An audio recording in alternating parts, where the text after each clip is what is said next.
Right, so let's start first of all in Libya, topping the bill for most papers today. And the flight of Gaddafi's ministers has given the UK paper, The Guardian, a chance to have a poke around in some of their offices.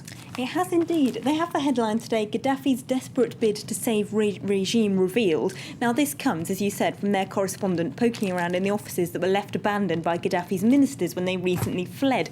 Apparently so quickly there were half-drunk cups of coffee on their desks and piles of documents everywhere. Now among these piles of documents, he's found letters sent by Gaddafi's ministers, including the Prime Minister, to Western officials around the world, begging them to end the NATO bombing, including a letter from the Prime Minister to Barack Obama himself, which is rather sycophantic, saying the Prime Minister has always admired Obama and pleading with him to end the bombing. Something of a contrast then to Gaddafi's defiant exterior, certainly. Yes, absolutely. So now we know that behind the scenes they were desperately trying to get the bombing ended. The documents also show ministers tried to persuade US congressmen who'd voted against the war to come and visit Libya and see what the bombing was doing in the hope that might help them lobby against the war back in Washington. And it also shows the regime became deeply paranoid towards the end. The documents show they believed a US ground invasion was imminent, and they also show that Gaddafi himself blamed France above all for the intervention and thought that Sarkozy had a personal grudge against him. Wow. So perhaps Mr. Sarkozy might even try and use that to his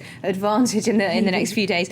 Staying with the same paper, The Guardian from the UK, many of today's has the headlines, of course, about the hunt for Gaddafi, and The Guardian says that it doesn't matter whether he's found or not.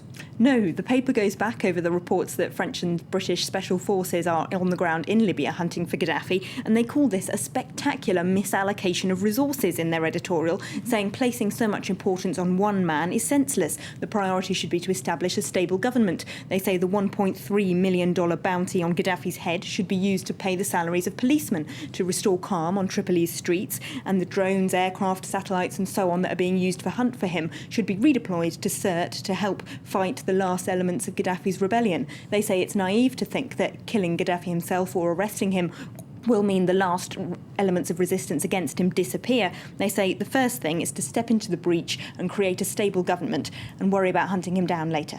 OK, well, staying with UK papers, what about the Independent? Their correspondent in Tripoli has visited the prisons where Gaddafi held those who opposed him.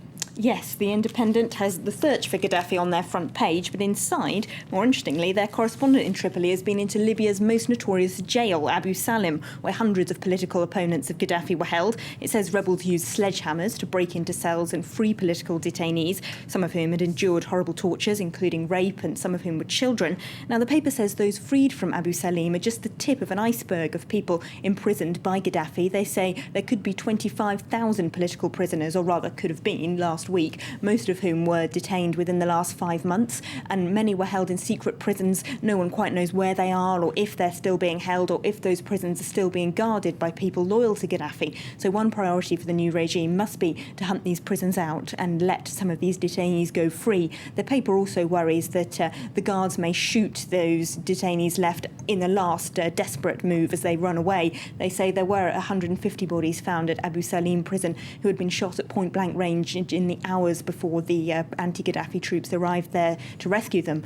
So that's one thing that the paper is drawing attention to today. And indeed, the Independent's correspondent in Tripoli, Kim Sen-Gupta, apparently his hotel room raked with bullet fire just yesterday, so still very dangerous conditions for correspondents in Tripoli. Let's move on to austerity measures here in Europe briefly. L'Espresso magazine in Italy says there's one source of cash that the Italian government hasn't yet tapped into. Yep, Berlusconi's government announced tough new austerity measures this week, but they say one thing that they're not taxing, and they should be, is the Vatican. It currently benefits from a huge number of tax loopholes and subsidies, which they enumerate in the article. Vatican staff can avoid the concession charge in Rome, they get free television licences, a €50 million discount on their water bills, which are nationalised in Italy, and discounts on payroll taxes, which allowed the Vatican to save €16 million last year. Now, the L'Espresso, along with its fellow left-leaning Italian paper La Repubblica, is launching an appeal to the Italian government to tax the church and make them help pay for Italy's debt. OK, well, thank you very much indeed, Elena, for that look at